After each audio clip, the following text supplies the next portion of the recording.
Today we're giving out midseason grades. All of that next on Armchair Sports Talk Football.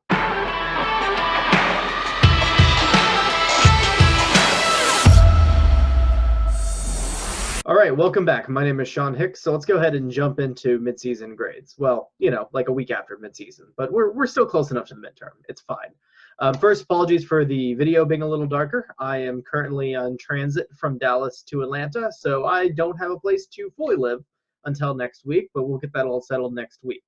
So as far as midseason grades, what we're doing is grading relative to expectation, right? Alabama's beat everybody they've played. They've, destroyed everybody, putting up record breaking on offense. They're not getting an A+ for that because that was pretty much what their expectations were that you're going to be able to see. These are 100% relative to expectations of myself and then overall college football as a whole as we go into it, right? So pretty much if you are one of the top teams, it's going to be almost impossible for you to get an A+ because the best you can do is look awesome. And that is pretty much what has happened as to expected.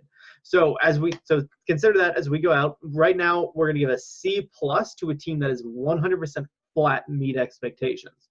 So spoiler, Alabama's probably getting a C+ as they meet expectations of pretty much of what you've been able to see. We are going to have a few longer conversations in this. The longest one's going to be about Georgia because I think we need to go in depth a little bit about them as they're probably the top of the big four that have looked less as dominant as anybody else. Obviously, they're the only ones that have a loss to go along with it. We're going to discuss LSU, and I'm going to give a long, heartfelt apology. We're going to discuss Clemson, where I'm going to give it I told you so, and Oklahoma. Those are probably the 4 teams we're going to go in depth. We're going to cover a few others, but they're going to be more in detail. So let's start with Georgia then. Georgia, you're going to get a C-, so you're not meeting expectations. Now, a C- isn't that bad. It's just a little bit below expectation. Now, I'm giving you that on kind of results, not necessarily the eye test to an extent.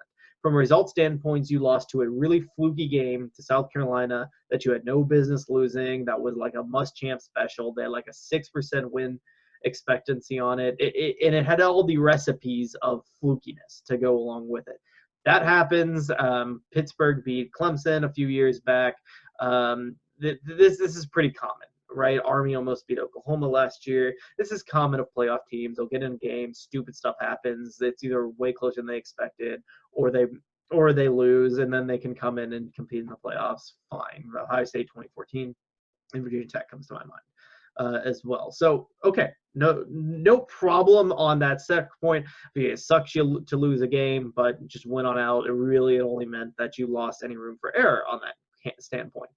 But I kind of feel like your C- is you drunkenly stumbled into an exam that was true or false, got really lucky, passed it when you shouldn't do it, right? And I think that when you take a look at the last 2 games, it really stands out.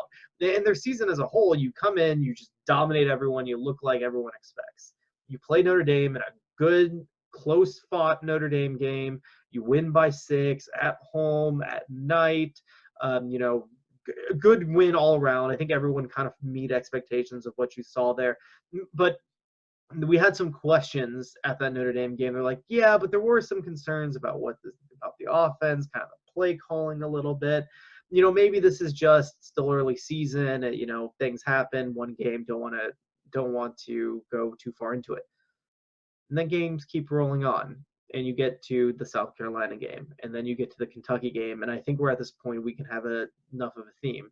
I think the biggest theme is Kirby Smart is kind of a coward at this moment in time. Yeah, him and Corley are kind of a coward. Corley is kind of a coward. Coley, sorry, is kind of a coward right now. What do I mean by that? I mean that they play to not lose the game. They're not playing to put up as many points. They're playing to get ahead and sit on you and hope that's enough.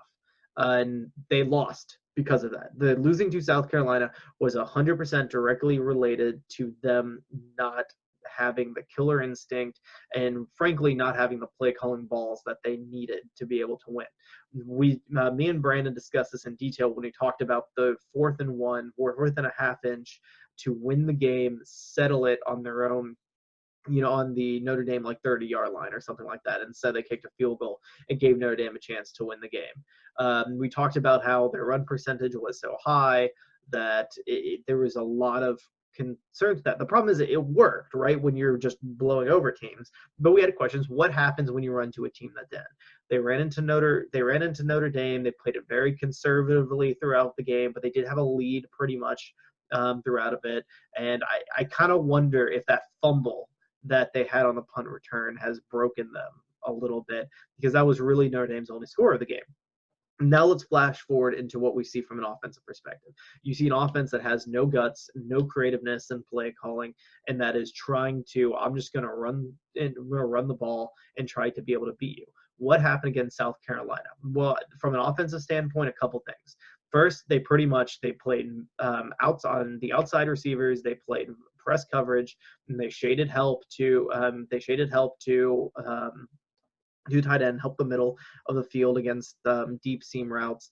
And then they basically said, all right, you're not going to run the football from that. Anything that looked remotely play action, they blitz ball, ran their linebackers directly into that, and they scraped hard to the edges from their secondary, specifically from their safety position. What this led to is the fact that Georgia struggled to run the football. And the ridiculous part about this is they had no answer to what was essentially an aggressive cover one type scheme where Georgia couldn't completely just dominate the line of scrimmage. And Georgia's response to it was to run out of the shotgun and then just pass the football. And it was an idiotic, it was a disgusting game plan overall. And the game plan was clearly we can run through them. They couldn't, and they didn't have a secondary option that goes along with that. What happened is they got behind then in the game through a terrible pick six, and then threw the ball 52 times, and yet it seemed like it was still conservative. How does a 52 passing game seem conservative? It's the route combinations that were going along with it, and it was the fact that there was just no creativity that goes along with what you saw in the offense from it. And you saw that replay against Kentucky specifically. Kentucky took what was essentially the same game plan South Carolina had and said, don't run the football, play man-man on the outside and make you beat it deep. Historically, Georgia's response to press coverage has been pretty simple. We're going to take our really large, big receivers, and this was pretty much Chaney's response. We're going to take our big, large receivers, and we're going to back shoulder throw you to death.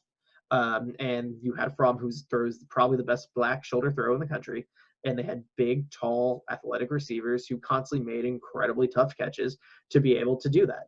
They also were very creative in the run game and blew up run fits. What you're seeing here is their creativity in the run game is horrific, and their creativity to beat press man in the pass game is horrific. A lot of this is Georgia has young receivers, and young receivers suck no matter how talented they are. Pickens is going to probably be a first-round draft pick at some point in the NFL. But he's a freshman this year, and freshmen suck because historically in high school, they don't run routes. They don't do route combinations that require a massive amount of timing. And these are really important nuances when you're really talking about being able to win the game. The thing here is there are really easy ways to be able to do that. Run freaking mesh. It's not that hard. Mesh is a nightmare in man coverage. Run freaking pick routes. How the hell can you have 2 games where you did not run a freaking single mesh coverage, where you did not pick off obvious man coverage? What the hell are you doing? This is the most idiotic, dumbass group of route combinations I have ever seen. It looked like a freaking high school offense out there. It's an embarrassment, and it's horrific. It is horrific. And the only reason Georgia was able to even move the ball against Kentucky was they finally got a one long run through Swift being just awesome. And once Kentucky knew they were down, they knew they could not win the game. It's idiotic. It's stupid. It's some of the worst offensive game planning I have ever seen, and I've had to watch Michigan play this entire year. So I freaking know stupid-ass offensive game planning. Cooley is a goddamn joke. A joke of an offensive coordinator. I feel confident in saying that he's a joke. I'm not even a Georgia fan. I just watch all their games, and I'm insulted by football. That I'm insulted. His decision of running the football has been to move to more shotgun. And also, more shotgun in the rain. They think that's going to make a huge difference. Like, oh, well, we don't want to go under center. We might fumble the football. We're going to do more shotgun snaps. Well, it almost ended up in disaster there. Idiotic and stupid. And you never have problem keep the ball. You know what offense runs at sucking the football? When you don't have a option quarterback in the shotgun. There's a reason before the read option came in vogue that the shotgun was only a passing offense. It's a handicap. You goddamn moron. You are a moron. And it pains me to watch this. Your route combinations in your running game is holding you back. And the thing is, when you have basically Alabama level talent, like the worst you can do is 9-3. Like if you go 9-3, you have fucked up so horrifically with the amount of talent that Georgia has essentially across the board that you are a terrible coach. Right now, how do you feel about the Florida game? How do you feel about the Auburn game? Now, here's the good thing for you is historically idiot offensive coordinators will actually be a lot more aggressive against teams they respect. So it's completely reasonable to expect them to come out and actually not have idiotic offensive game plans against some of their better teams. But you know what? Missouri exists, and you can lose to them. It's just so frustrating for me to be able to say that. So what can Georgia do? The fact is there's probably really simple fixes to this. Run a bunch of pick routes, run man beaters, and despite the fact that they're probably not, your receivers aren't very good at running it, you're going to open things up, run play action on first down, get something around a 40, at least get to 40-45% throw rate on first down, and let Fromm actually throw to coverages that guys aren't blanketed consistently by winning routes. That's the thing is sometimes you see this of Bill Belichick has great game plans. Clemson has great game plans. Sometimes you'll see Michigan and Don Brown do this, and you're like, yeah, you got beat. Like you got absolutely crushed by a really awesome game plan, and it confused the quarterback. That's just not the case here. These are the most obvious coverages throughout. I wish I could run a bunch of different things and be able to show it to you. I was screaming at a TV as a neutral fan throughout of this. So this is why you're a C-, is you're below expectations from where you are. If they do not figure some of this stuff out, which they should, I mean, this is easy stuff. Georgia, you're looking at a 9-3 season. I don't think you're going to beat Auburn, and I think you have a really stupid loss coming in there. Florida is everything to you guys. You beat Florida, you win the SEC. You lose it. Yeah, I don't have any trust right now in your offense. You have given me no reason to believe that you have any trust if they can stop the running game. The only reason why I think you have a good shot at beating Georgia is Florida's biggest problem has been historically giving up big plays in the run, but you have to get more creative. I mean, that offense of design is an embarrassment the last few days. I really can't stress that enough. I mean, it just horrible. If I get a chance next week, I'm going to clip some plays to show you what I'm talking about. But yeah, it was horrible. So, okay. So moving on, my passionate hatred for right now, the Georgia's offensive coordinator.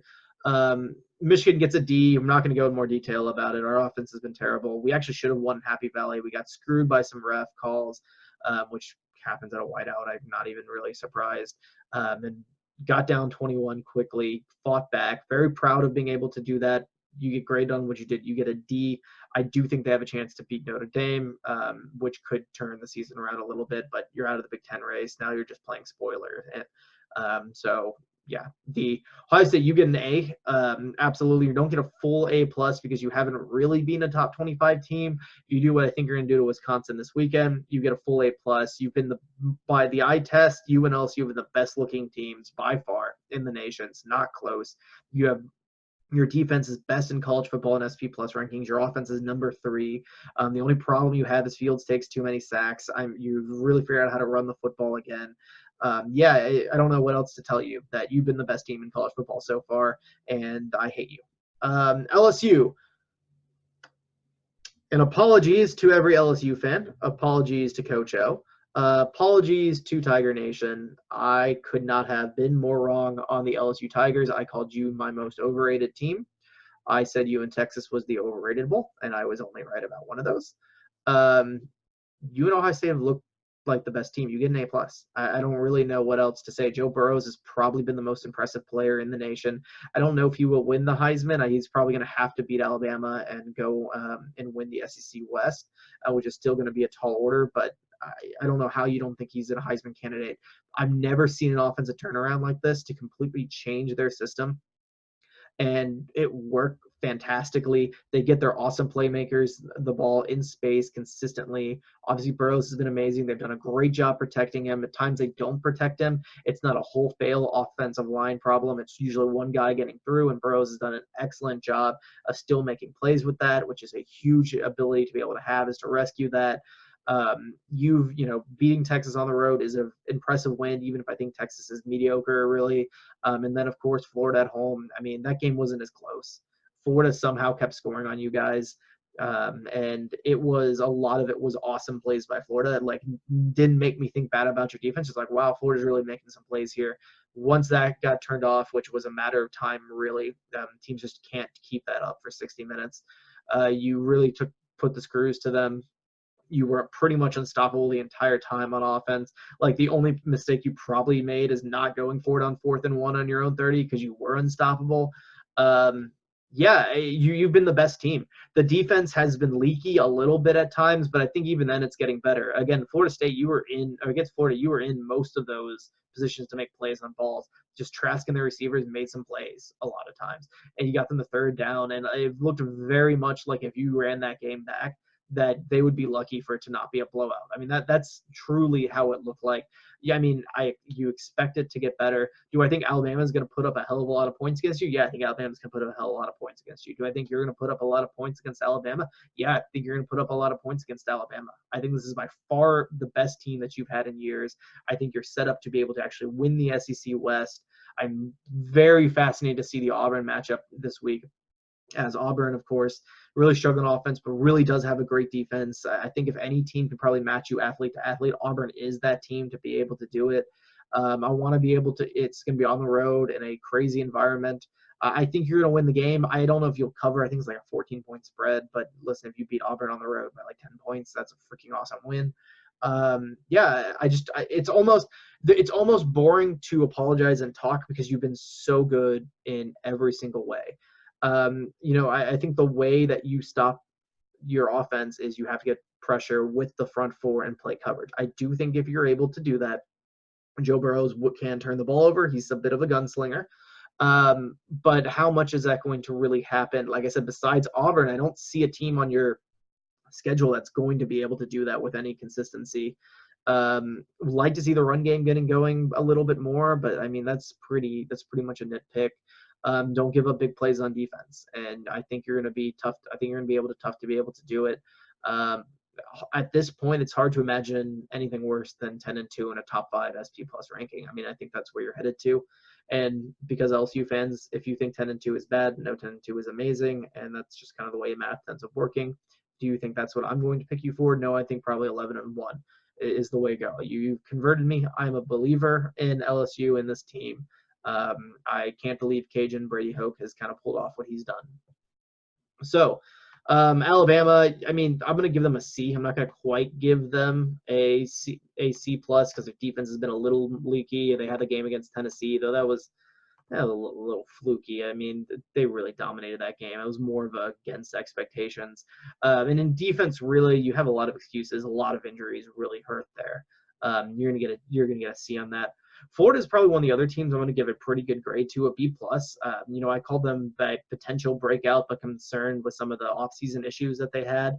And for a while, I mean, the Miami game was ugly as hell, though, we talked about week 0, weird stuff, right? Then they had the Kentucky game, which they were going to lose that game. And then Trask comes in, Franks goes down, Franks is playing well in this game, to be fair. Trask comes in, they get some big plays in the 4th quarter, Kentucky gets some bad luck, and all of a sudden they look like a legitimate threat to Georgia to win the SEC East. Yeah, they lost in a hornet's nest to LSU, a team that's like one of the 2 best teams in the country. They kept it respectable. Like I said, I think they'll probably get blown out if they played again, but the talent-wise, they just don't have quite the 5-star level blue chip ratio that LSU has at that point. They don't have the one of Georgia does, but I mean, unless Georgia does come out with this team's a threat game plan, Are you confident their offense is going to be able to just march down the field? I'm not. I don't think they'll necessarily win that game, but they're a legitimate threat in the cocktail party. And yeah, I got to give them a B+. Clemson. So my brother messaged me last week and said, do you feel like Clemson is Florida State 2014? Like I do. The answer is yeah, I do. I don't think it's quite that much so, given the fact that they're not playing as many close games except NC State. But look at their SP Plus ranking. They started right at the edge of number 1 in the country, way above everyone else with Alabama, right? Like just below Alabama. Right now, they're number 7. Their offense is down 12. It's still very good. I mean, once again, their drop is consistent. Trevor Lawrence looks like the exact same guy he did last year. They're talking about how disappointing he is, but the truth is he's the same damn dude. He's really flashes of brilliance with a lot of inconsistency. He just happened to play his 2 best games in the national championship games last year in the playoffs. The truth is he hasn't put it together at all, and that's really costing him. There are giant big plays waiting to happen, but they're struggling to march down their field. Their passing success rate is, especially on passing downs, is not what you really would expect or hope to be with the level of receivers they have. Travis Etienne remains freaking awesome, and that's really what keeps their offense on track and right, and really the Heisman candidate for them. It's this consistency on offense that I think will be a concern. Now, to be fair, Dabo has had a history of being the only successful coach I've seen kind of play conservatively and down to their competition at times, and then just when they get into the good teams feel they need to take seriously, just ratchet it up and win the game, right? Their defense remains excellent. I mean, here's the thing. They've already guaranteed their spot in the playoffs. I'm going to give them a C. I can't give them below that because they have won every game. But I think Florida State 2014 is how I feel like. You're going to make the playoffs because they had the weakest schedule in the world, and I think they might get smoked. Like, I feel like that's a distinct possibility for them. Texas, you get a C+. Why? Because your offense is improved and great, and your defense is terrible, which is exactly like anyone who knew anything about Texas would expect. You're actually better than you are last year, definitely. You are a low teen level team, which is what you should have been ranked at from the beginning. C+. OU is probably my other team. I'm going to give them an A. They really turned it around on the defensive side of the ball. So they're up to 27 in SP Plus on defense side of the ball. They're not as talented as you would necessarily like from a top 10 unit, but they can really rush the passer. I mean, they put the screws to Texas and Sam Ehlinger for a lot of that game. That game was not close, to be clear. Like, I understand Oklahoma won by 7. That game was not close. Oklahoma destroyed Texas everywhere but the scoreboard. They have one of the best rushing teams that there's been in the last years. Their rushing attack is incredibly dangerous, and then their passing attack is very big play focused with a mixture of taking the easy yards. It works real well. I do think a really good defense would have a chance to stop them this year because I don't think Jalen Hurts is Kyler Murray or Baker Mayfield.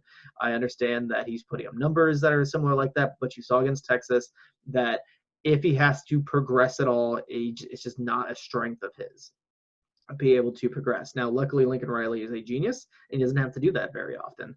And the Big 12 is full of like a bunch of middling to good teams. They could lose, but I think it's hard to imagine it, really, now that their defense is so much better. And I think that just proves never hire Stoops' brother, really. I guess Mike's done okay in Kentucky, but still.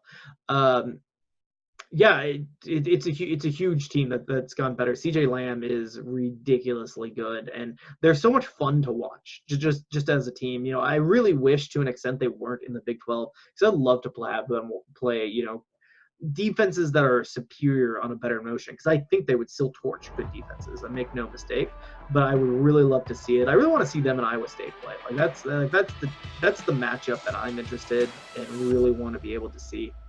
More than anything else, I think that's the most fun that we're going to be able to see. I just don't see a team stopping them or being able to slow them down. But you have to give them an A. I mean, we call them one of the top teams, but that defense really taking a step forward. I could kind of see this being the team that whips Clemson's ass in the playoffs. That's kind of where I'm looking at.